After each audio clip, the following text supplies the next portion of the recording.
Senin pagi, 22 Januari 2018, suasana di sekitar Waduk Cengklik yang biasanya damai berubah jadi mencekam.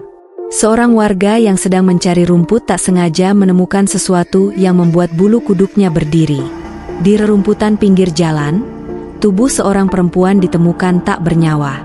Bukan sekadar meninggal biasa, kondisinya benar-benar memilukan. Ia ditemukan tanpa busana, tangannya terikat kuat, mulutnya tersumpal kain, dan lehernya dijerat dengan tali tas. Siapa dia? Apa yang sebenarnya terjadi padanya? Pikiran langsung berkecamuk. Apakah ini perbuatan seseorang yang dikenal korban, atau justru ulah pelaku yang tak punya hati? Tempat penemuan yang sepi dan jauh dari keramaian membuat banyak orang bertanya-tanya, apakah perempuan ini dibunuh di sini atau jasadnya sengaja dibuang untuk menghilangkan jejak? Jangan kemana-mana, karena kasus ini akan kita bahas tuntas di channel ini.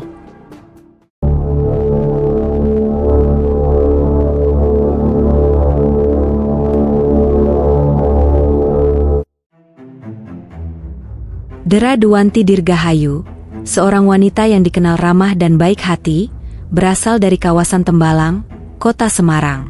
Di usia 38 tahun, ia menjalani kehidupan yang mandiri dan penuh dedikasi.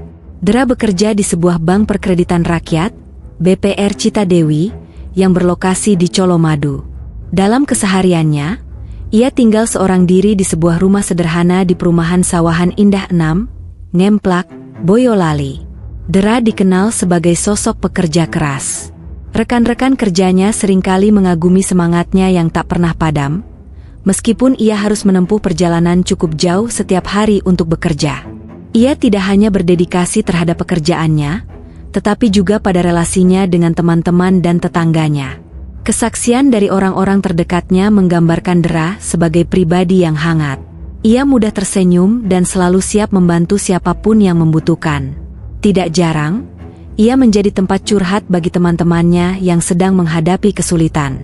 Di mata mereka, Dera adalah sosok yang tulus, selalu menjaga hubungan baik, dan tidak pernah menunjukkan sikap angkuh meskipun ia dikenal sebagai perempuan yang mandiri dan sukses. Di balik kesan ramah yang sering ia tunjukkan, Dera ternyata menyimpan kesendirian yang hanya ia pahami sendiri. Sepulang kerja, ia lebih sering menghabiskan waktu di rumah, menikmati sunyi di balik tembok yang menjadi satu-satunya saksi kehidupannya.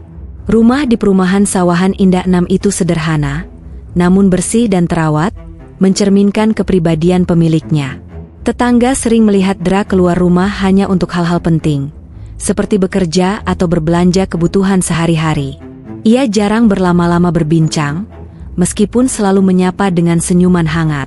Kehidupan sosialnya di lingkungan itu terbilang minim, bukan karena ia sombong, melainkan karena kesibukannya dan mungkin kebiasaan hidup mandiri yang sudah ia jalani bertahun-tahun. Di perumahan Sawahan Indah 6, ada satu nama yang sering jadi perbincangan tetangga meskipun hanya berbisik-bisik.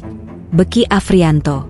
Pria yang tinggal tidak jauh dari rumah Dera Duwanti ini dikenal dengan gaya hidup yang, kalau boleh dibilang, jauh dari rapi. Hidupnya penuh ketidakpastian, kerjaannya pun tak menentu.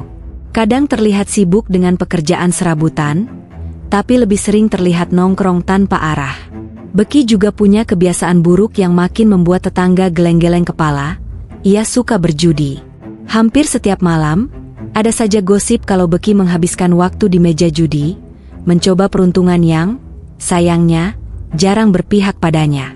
Pulang dengan tangan kosong sudah jadi cerita biasa. Bahkan, tak jarang ia terlihat kesal atau murung setelah kalah taruhan. Namun, yang paling membuat warga resah adalah rumor tentang kelainan seksual yang dimilikinya. Memang, tidak ada yang berani bicara langsung soal ini. Tapi, cerita dari mulut ke mulut selalu ada, menyebutkan bahwa Beki punya sisi gelap yang membuat banyak orang merasa tidak nyaman. Beberapa tetangga, terutama perempuan, memilih menjaga jarak darinya. Sebagai tetangga dekat Dera, Beki jarang terlihat berinteraksi langsung dengannya. Meskipun rumah mereka hanya terpaut beberapa langkah. Malam itu, Beki Afrianto pulang dengan wajah kusut dan penuh amarah. Kekalahan di meja judi membuat dompetnya benar-benar kosong, bahkan utang yang menumpuk semakin menghimpitnya. Hatinya penuh gejolak. antara kesal dengan dirinya sendiri dan frustasi dengan hidupnya yang tak pernah membaik. Di tengah malam yang sunyi, pikiran gelap mulai menguasai dirinya. Beki tahu betul, di dekat rumahnya ada seseorang yang hidup sendiri, Dera Dewanti. Sebagai tetangga, ia cukup mengenal seluk-beluk rumah Dera. Beki tahu bahwa Dera sering bekerja hingga larut dan jarang menerima tamu. Rumah itu cenderung sepi, dan dalam pikirannya yang kalut, Beki mulai berpikir bahwa mencuri di rumah Dera bisa menjadi solusi cepat untuk melunasi utangnya. Dalam benaknya, ia meyakinkan diri bahwa ini hanya aksi kecil. Aku cuma mau ambil barang berharga, gak akan ketahuan, gumamnya, mencoba meredam rasa bersalah yang mulai menghantui. Tapi entah kenapa, semakin ia memikirkan rencana itu, niat jahat di dalam hatinya semakin kuat. Baginya, keadaan sudah terlalu sulit, dan ini adalah satu-satunya cara untuk keluar dari masalahnya. Minggu malam tepatnya tanggal 21 Januari 2018, Beki nekat memasuki rumah Dera. Ia memanfaatkan kesempatan ketika Dera sedang tertidur lelap setelah seharian bekerja. Dengan perlahan, Beki menyelinap masuk ke dalam rumah yang sunyi itu. Namun, saat ia berusaha mencari barang berharga, sesuatu yang tak terduga terjadi. Dera terbangun dan mendengar suara berisik yang berasal dari arah belakang rumahnya. Panik, Beki langsung bertindak. Tanpa berpikir panjang, ia membekap mulut Dera dengan tangan dan segera menjerat kepala serta leher Dera dengan tali tas yang ia bawa. Dera yang masih terkejut dan kebingungan tak bisa melawan. Dalam sekejap, ia kehilangan nafas, tubuhnya terkulai tak berdaya. Ketika akhirnya Dera jatuh tak bernyawa, Beki merasa semakin panik. Tidak tahu harus berbuat apa, Beki bergegas membawa tubuh Dera yang sudah tak bernyawa itu ke mobil milik korban, Honda Jazz warna silver milik Dera. Tangan Dera yang sudah kaku diikat, dan mulutnya disumbat dengan kain untuk menghindari jejak. Beki, yang kini lebih terperangkap dalam kebingungannya, terus menganiaya korban tanpa merasa penyesalan. Namun, sebelum melarikan diri, Beki juga tidak lupa untuk mengambil uang yang ada di dalam rumah Dera. Ia melihat sejumlah uang di meja yang ternyata berjumlah 2,7 juta rupiah. Dalam keadaan panik dan bingung, Beki merasa uang itu bisa menjadi jalan keluar dari kesulitan finansialnya yang semakin mendesak. Dengan tubuh Dera yang terikat dan terbungkam, Beki menyeret jasadnya ke dalam mobil. Ketika ia sudah berada di dalam mobil, Beki langsung menyalakan mesin dan melarikan diri dari tempat kejadian. Ia mengarahkan mobil itu ke arah yang semakin jauh, menuju area persawahan selatan Waduk Cengklik untuk membuang tubuh korban. Di sana, Beki membuang semua bukti kejahatannya, termasuk pakaian Dera yang ia lepaskan, untuk menghilangkan jejak. Namun, rasa panik Beki belum selesai. Setelah membuang tubuh Dera, ia langsung melarikan diri dengan mobil korban. Ia membawa mobil Honda Jazz itu menuju Bekasi. Setibanya di stasiun Bekasi Kota, Beki meninggalkan mobil tersebut di sana, berharap tidak ada yang menghubungkannya dengan pembunuhan yang baru saja ia lakukan. Beki tidak berhenti begitu saja. Setelah perbuatannya yang mengerikan, ia terus melarikan diri dan akhirnya sampai di Indragiri Hulu, Riau. Sebenarnya, Beki adalah orang asli dari Indragiri Hilir, Pekanbaru, Riau, lahir pada Oktober 1996. Sebelum kejadian itu, ia sudah merantau ke Jawa untuk mencari pekerjaan yang lebih baik. Namun, gaya hidupnya yang sembrono dan kebiasaan buruk seperti berjudi membuatnya terjebak dalam berbagai masalah. Alih-alih berhasil, Beki justru semakin jauh dari kehidupan yang diimpikannya. Ia sering bergaul dengan orang-orang yang salah dan semakin terperangkap dalam tindakan yang merugikan dirinya sendiri. Di Riau, Beki merasa sedikit lebih tenang, jauh dari keramaian dan kesulitan yang ia tinggalkan di Jawa. Tapi di dalam hatinya, rasa bersalah dan ketakutan terus menghantui. Ia tahu apa yang telah ia lakukan pada Dera tidak bisa diperbaiki, dan pelariannya hanya akan menunda saat-saat ia harus menghadapi hukum. Meski ia merasa takut ditangkap, itu tidak menghentikan langkahnya.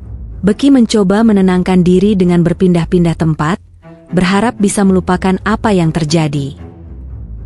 Setelah penemuan jasad Dera Dewanti Dirgahayu yang mengenaskan di kawasan Waduk Cengklik, dan setelah proses identifikasi yang menyeluruh, polisi segera melangkah untuk mencari tahu siapa pelaku di balik pembunuhan itu. Berdasarkan bukti-bukti yang ditemukan di tempat kejadian dan hasil penyelidikan awal, polisi mulai mengarah kepada Beki Afrianto, seorang pria yang tinggal tak jauh dari rumah Dra dan dikenal sebagai tetangga korban. Polisi kemudian menambah intensitas penyelidikan dan mulai mengidentifikasi Beki sebagai target operasi utama. Karena pelaku sudah melarikan diri setelah melakukan kejahatan tersebut, polisi melakukan pengejaran dengan cepat. Beki yang sudah menyadari bahwa dirinya dicari, berusaha untuk menghilangkan jejak dengan berpindah tempat, namun polisi tidak menyerah.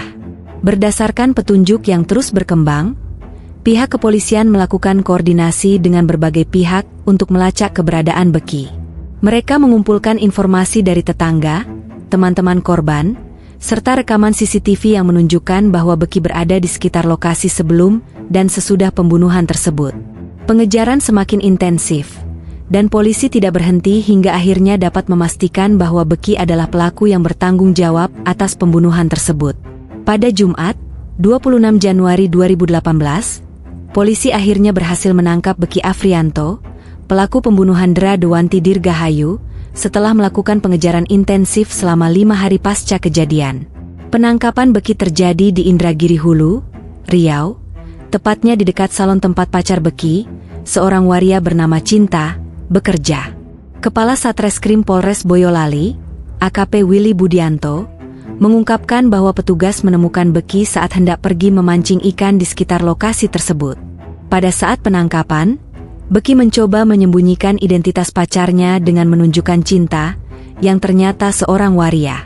Meskipun mencoba mengelak, akhirnya petugas berhasil mengamankan Beki. Selain menangkap tersangka, polisi juga berhasil mengamankan sejumlah barang bukti yang sangat mencurigakan. Di antaranya, mobil Honda Jazz milik korban, BPKB, STNK, pakaian dalam, sejumlah kabel, 2 handphone, tas kecil, sepatu, parfum, hair dryer, dan barang-barang pribadi lainnya. Beki mengaku bahwa barang-barang tersebut ia bawa untuk diberikan kepada pacarnya, Cinta, yang bekerja di salon tersebut. Menurut Kepala Polres Boyolali, AKBP Aris Andi, berdasarkan hasil penyelidikan dan barang bukti yang dikumpulkan, polisi akhirnya mengidentifikasi Beki sebagai pelaku. Proses penyelidikan yang cermat dan koordinasi yang baik antara Polres Boyolali dan tim lainnya, akhirnya membuahkan hasil. Pada Kamis, 19 Juli 2018, Beki Afrianto, terdakwa dalam kasus pembunuhan Dra Dewanti Dirgahayu, dijatuhi tuntutan 12 tahun penjara oleh Jaksa Penuntut Umum Kejaksaan Negeri Boyolali. Tuntutan tersebut disampaikan dalam sidang yang berlangsung di kantor Pengadilan Negeri Boyolali. Beki dijerat dengan pasal 365 KUHP tentang pencurian disertai kekerasan. Dalam penyusunan tuntutannya, JPU mempertimbangkan beberapa faktor, seperti pengakuan Beki atas perbuatannya yang mempermudah proses hukum. Selain itu, Beki juga dianggap berperilaku baik selama persidangan, dan mengingat usianya yang masih muda, ada harapan untuknya memperbaiki diri di masa depan. Anggota Majelis Hakim juga memberi kesempatan kepada Beki untuk menyampaikan pledoi atau pembelaan dirinya pada sidang selanjutnya, tapi hal itu tidak dilaksanakan.